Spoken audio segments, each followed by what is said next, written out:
ఏదైతే రాష్ట్రంలో వైఎస్ఆర్ పార్టీ మీద అధికారంలో ఉన్న కూటమి ప్రభుత్వం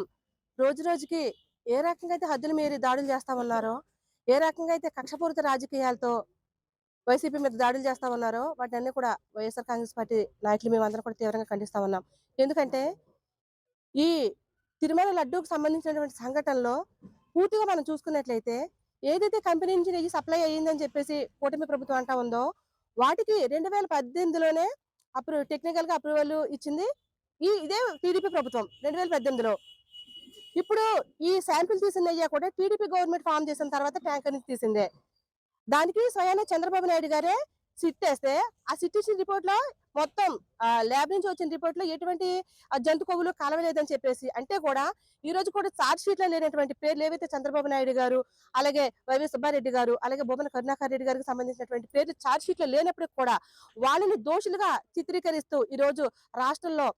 కూటమి ప్రభుత్వం ఏ రకంగా ఫ్లెక్సీలు పెట్టి, ఆ ఫ్లెక్సీలకు మళ్ళీ పోలీసులను కాపలాగా పెడుతున్నటువంటి పరిస్థితులు ఈ రోజు మనం రాష్ట్రంలో చూస్తా ఉన్నాము. మనం చూస్తా ఉన్నాం కూటమి ప్రభుత్వం అధికారంలోకి వచ్చినప్పటి నుంచి రాష్ట్రంలో ఆడవాళ్ళ మీద గాని, చిన్న పిల్లల మీద గాని, అలాగే ప్రశ్నించిన వైఎస్ఆర్ పార్టీ కార్యకర్తల మీద గాని ఏ రకమైనటువంటి దాడులు జరుగుతున్నాయో మనం చూస్తా ఉన్నాము. ఇన్ని దాడులు జరిగినప్పుడు కూడా పోలీసుని అలర్ట్ చేయలేదు. పోలీసులు కనీసం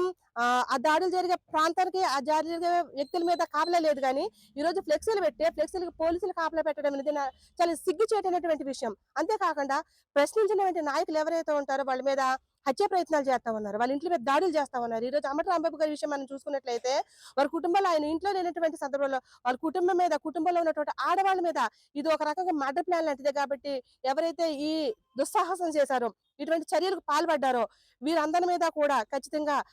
ఏదైతే హత్య ప్రయత్నం చేశారు, హత్య ప్రయత్నంగా వీళ్ళందరి మీద కూడా కేసులు బుక్ చేయాలని చెప్పేసి ఈ రోజు వైఎస్ఆర్ కాంగ్రెస్ పార్టీకి సంబంధించినటువంటి నియోజకవర్గ నాయకులందరూ కూడా ఈ రోజు రంపచోడవరం పోలీస్ స్టేషన్ లో కంప్లైంట్ ఇవ్వడం జరిగింది. డే 1 నుంచి కూడా ప్రతి ఒక్క విషయం ఆ కూటమి సంబంధించిన వైఫల్యాలని తెర మీదకి వచ్చిన ప్రతిసారి కూడా ఏదో ఒక అవసరం లేని విషయాన్ని తెర మీదకి తీసుకొచ్చి డైవర్షన్ పాలిటిక్స్ చేత ఈ రోజు ఏదైతే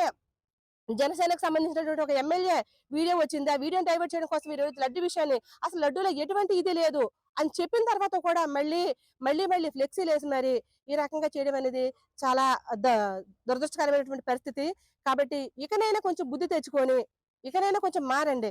మీరు వచ్చిన తర్వాత రాష్ట్రంలో సంక్షేమం లేదు, అభివృద్ధి లేదు, ఏముంది అని చూసుకుంటే ఆడవాళ్ళ మీద దాడులు, ప్రశ్నించిన వాళ్ళ మీద కేసులు, ఇటువంటి డైవర్షన్ పాలిటిక్స్ మొదటి